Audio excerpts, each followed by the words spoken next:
If you've gotten tired of seeing Sean and I during the week, that's okay, we understand. We have a better looking face joining us on the program this morning. Miss Janelle John Bates, attorney at law and youth influencer, is with Sean and I. Good morning. Good morning, good morning, good morning. Good to see you. Good to see you. You look like you're very happy today. Actually, no, I'm very pensive, actually, this morning.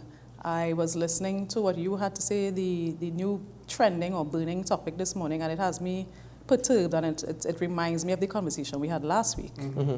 Yes. So remember last week, really, I was talking about profiling. Mm-hmm. This is what I'm talking about. Because the pundit, even though he used the phrase urban youth, I did hear, I heard that he did elaborate on a gang member, but the example, I heard a clip from him speaking, and he said, well, one of the people who were attacked, or one of the groups who were attacked, is 3 blacks or black boys or whatever who attacked them. It's not, I didn't send them there to do that. So even though he used the phrase urban youth, he really meant to say black youth. And to me that is obvious. And statistics, though lacking, I would say in this moment, may support, if we're using what is reported in the news, that it is black or urban youth who are committing certain types of crimes, maybe the home invasion.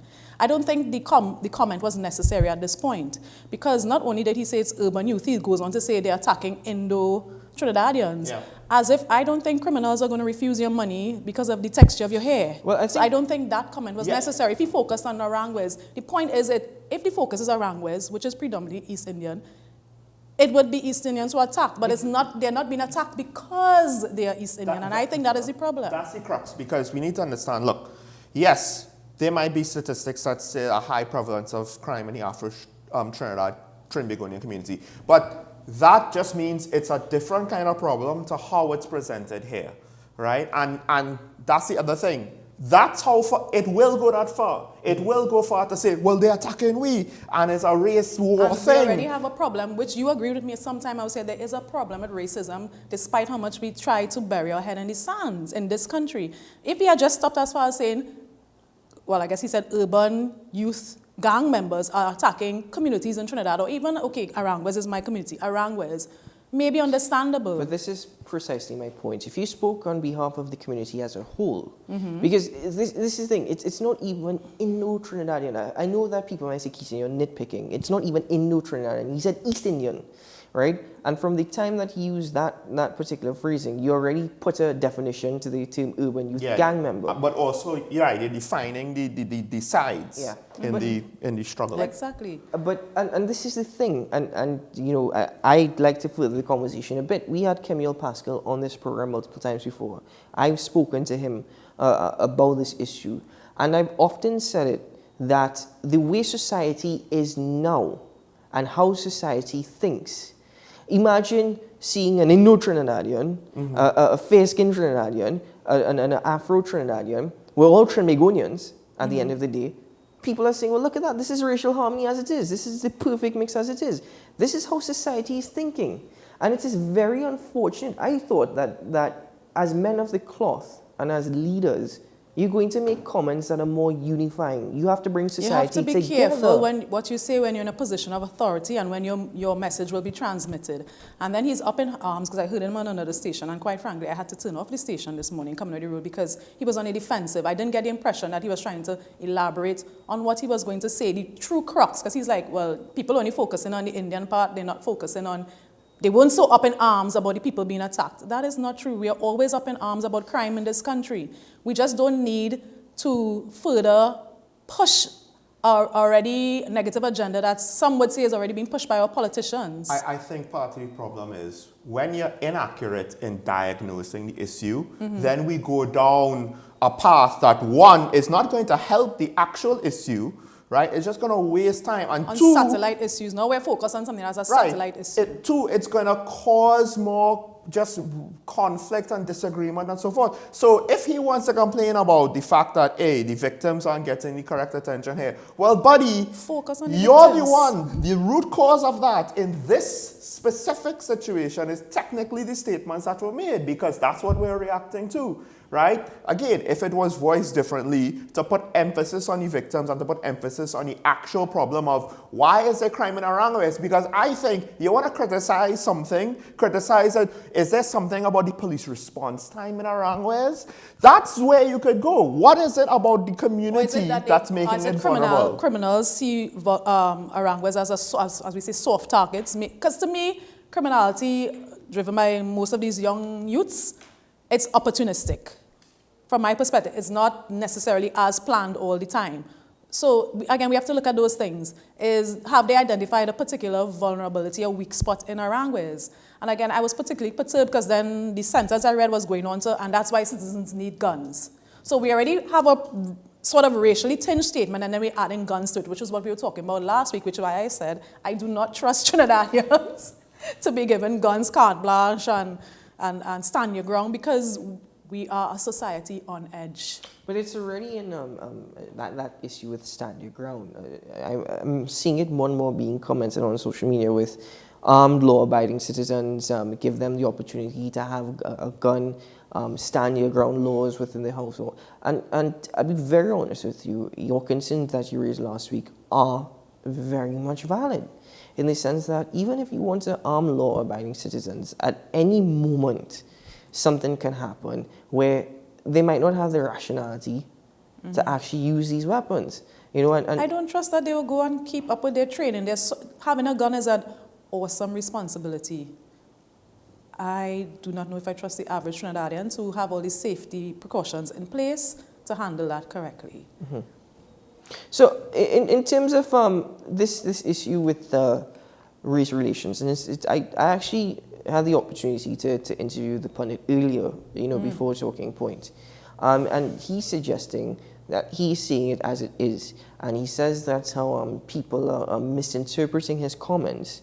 So he defended this again, but he didn't necessarily elaborate. He went on to say, you don't hear St. Anne's or West Moorings, facing these robberies. These are exactly what he said. He says, but you're hearing it coming out of Aranguez, and when you read newspaper reports, it's predominantly a certain race of people. He's saying, but I'm telling it as it is, and we need to have a conversation about the issue of racism here in TNT because we're shielding away from it.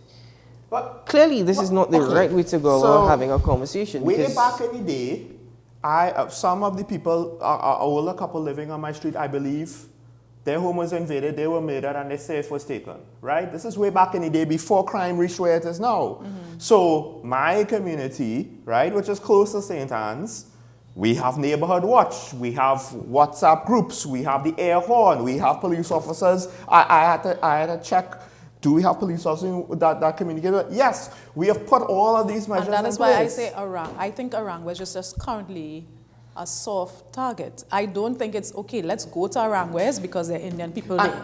And granted, Cascade St. Anne's is a one-way in, one-way out scenario with a police station like right near the entrance. Yeah. So that also makes it a very, this is not necessarily some target that I want to go into for a crime spree. Is like a many ways in and out, right? And many ways in and out. That also makes you a soft target with ease access to road networks. I think this situation has taken an unfortunate turn. I would agree. I firmly believe that there is an issue with respect to race relations of which we have to speak about, and we as young people need to do our part to try and resolve these issues.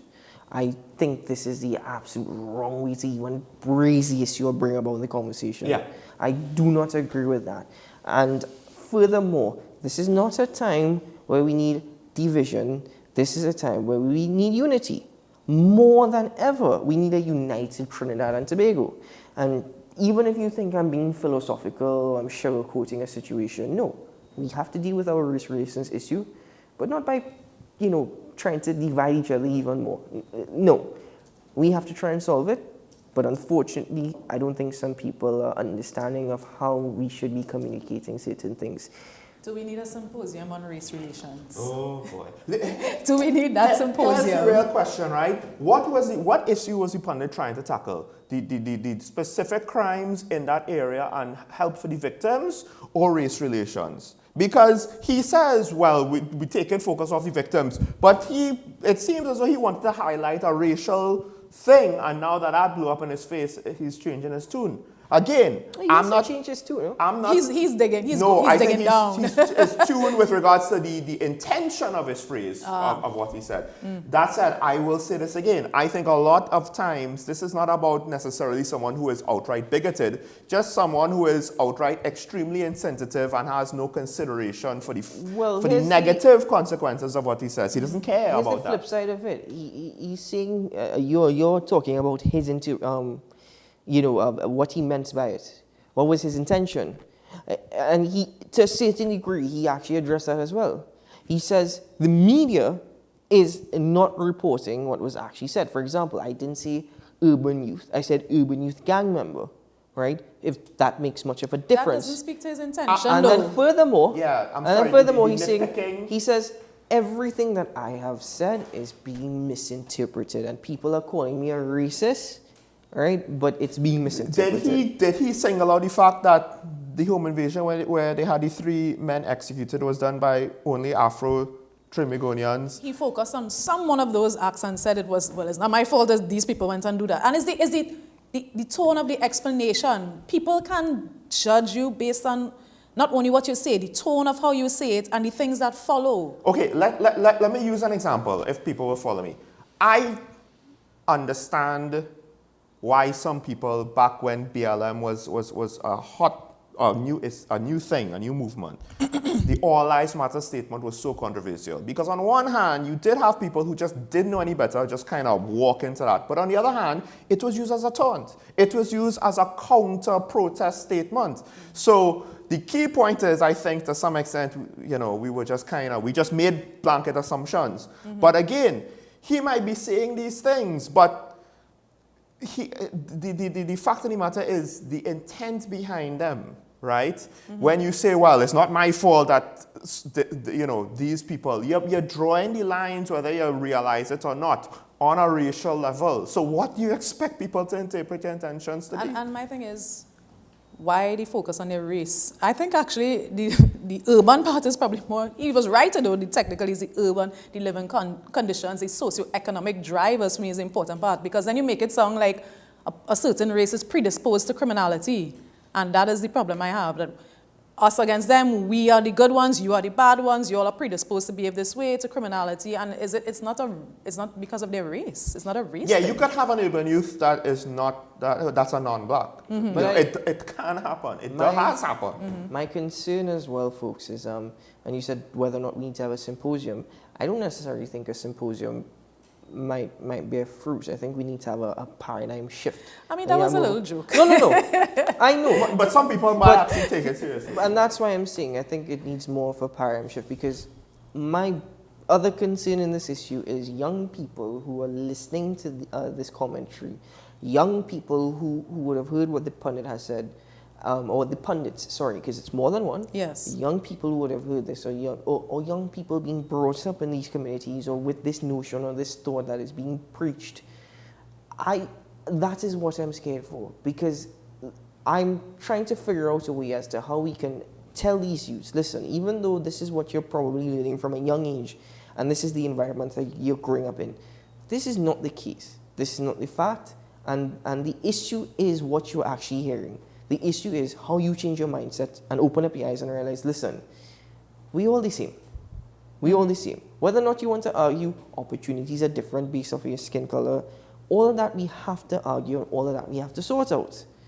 But young people from a very early age, when they're brought up in these environments, it doesn't help the situation down the road when we're trying to solve the issue now. It is a paradigm shift, and I have to mention the infamous Satmaraj, who was gone, right?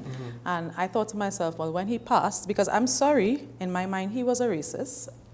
He pushed racial division. And when he passed, I thought, well, okay, well, things, we wouldn't have that voice always pushing a division. And then another person, I can't remember his name right now, I don't want to say it in case I get it wrong, took his place, and again, we still have that racial division being pushed by another person. So my thing is, it really does start from home, because if a child grows up hearing certain things, after a while, even if they keep fighting it, and they might see examples, they will see, well, you see, mommy was right, mommy did tell me this, mommy did tell me that.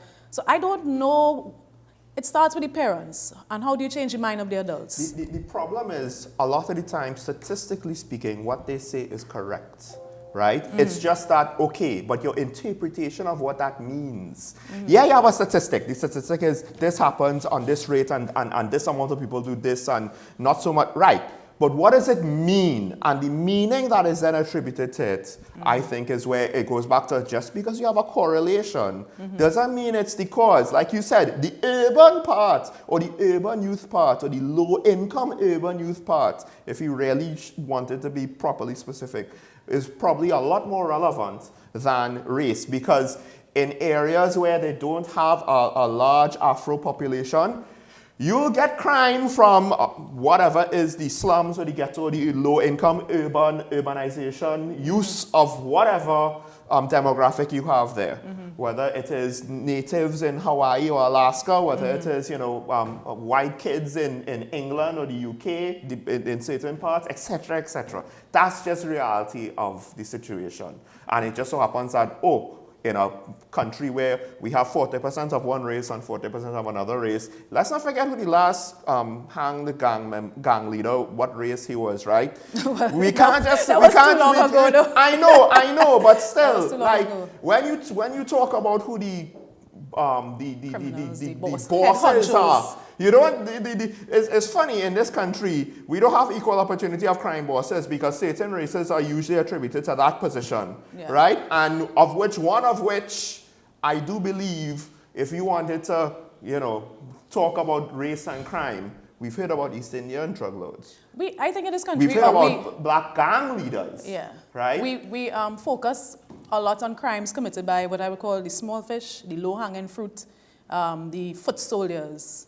We don't ever go up the chain. Who's paying for it? What's driving it? And those other factors. So, and if we go further up the chain, we might see a different sort of demographic, even if in terms, not necessarily in terms of race, but in terms of where they're from or whatever guides them. Let me interject here. We have to go for a break in a moment, but very quickly, Janelle and Sean, our role as the media, do you think that we're only adding, fuel to the fire this morning by even extending this conversation?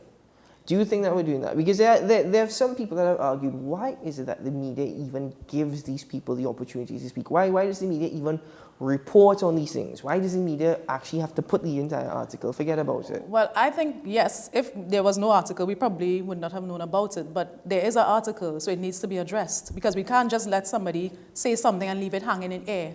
Because there are a lot of people who agree with him. So I think it's our job to explore the other sides, give a different perspective. Is it a race? Talk about the issues surrounding it.